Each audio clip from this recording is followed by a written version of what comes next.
गीता अनुपम ग्रंथ है, भगवान की वाणी गीता। श्रुतियां स्वयं भगवान की प्रज्ञा, मेधा, ऊर्जा, ऋतंभरा, उसके बिना उसे जाना नहीं जा सकता। पर श्रीमद् भागवत तो स्वयं भगवान है। जो हमारे सामने ये ग्रंथ है, ये वांग्मय विग्रह है भगवान का। हम मूर्ति पूजक हैं, उपासक हैं। हम भारत के सभी प्राणी, भारत क्या संसार का प्रत्येक प्राणी बिंबोपासक है, प्रतीकोपासक है।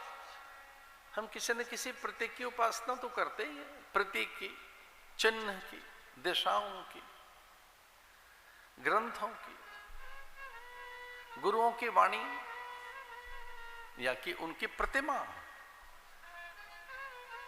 बिना किसी आधार के तो हम उपासना करते ही नहीं। कोई आधार तो चाहिए।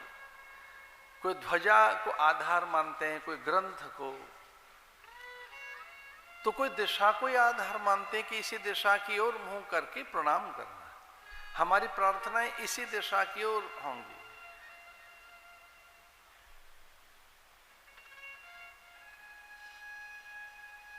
तो ये तो स्वयं भगवान है। भागवत भगवान का वांग्मय विग्रह है। भागवत भगवान का शब्द विग्रह है। ये शब्द प्रतिमा है और शब्द अनादि है, अनंत है। शब्द ब्रह्म है। शब्द में दोनों चीजें होती हैं। शब्द वेधक और बोधक दोनों होता है। शब्द से बोध भी होता है और वेधक भी होता है। वो घायल भी कर देता है।